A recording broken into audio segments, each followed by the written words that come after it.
Ini ada pertanyaan lagi Ustaz, dari Zingki Saputra.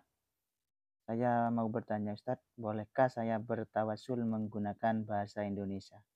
Misalnya saya hadiahkan surat Al-Fatihah untuk Nabi Muhammad SAW dan keluarganya. Al-Fatihah. Bolehkah? Seperti itu Ustaz pertanyaannya. Ya, begini.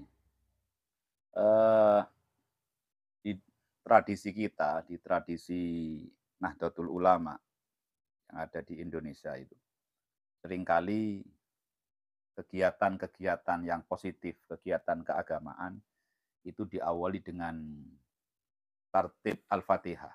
Jadi susunan pembacaan Fatihah sebelum memulai kegiatan seperti tahlilan atau mungkin khataman Quran atau bahkan ada kegiatan mau ngaji, kegiatan positif lain. Itu di tradisi kita, khususnya di kalangan Nahdlatul Ulama, itu sering sebelumnya membaca surat Fatihah dengan menyebutkan ya Nabi Muhammad, para nabi, para ulama, syuhada dan aulia dan lain sebagainya, orang-orang yang telah meninggal. Ini sebenarnya bukan kewajiban, hukumnya bukan wajib. Nah, kalau di kalangan para habaib, para sadah ba'alawi, ini dikenal dengan istilah tartib al-fatihah.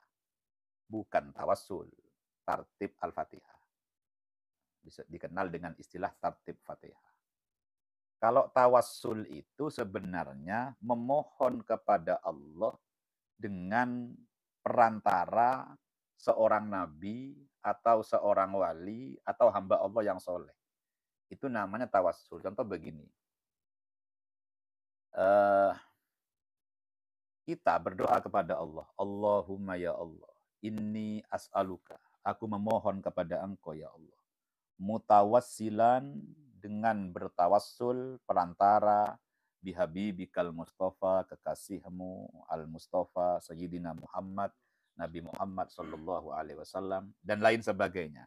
Lah model seperti ini namanya tawassul. Jadi kita mohon kepada Allah dengan menggunakan perantara hamba-hamba yang dikehendaki oleh Allah, dengan hamba-hamba yang dicintai oleh Allah, baik itu nabi atau ulama atau aulia.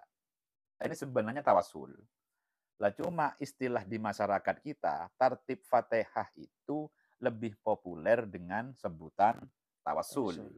Nah, saya kira tidak ada masalah karena sama-sama tartib Fatihah itu tujuannya ya ini, kita memohon kepada Allah dengan membaca suratul Fatihah, yang mana semoga apa yang akan kita lakukan di kesempatan itu diterima oleh Allah dengan barokahnya para nabi, para ulama, para aulia, sekaligus dengan tujuan untuk menghadiahkan bacaan Fatihah ini kepada para nabi, para ulama, para aulia yang disebutkan.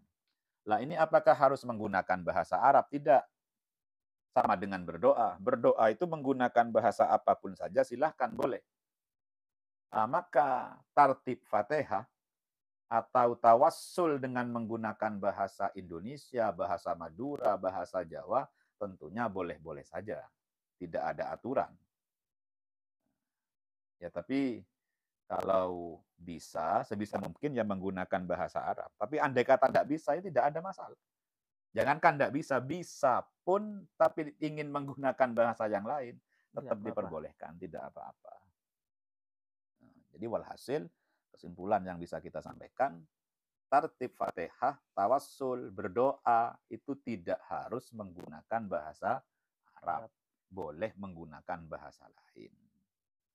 Bahkan ya seringkali kiai-kiai Jawa itu zaman kuno katanya doanya ada yang menggunakan bahasa Jawa, ada yang pakai bahasa Madura dan lain sebagainya.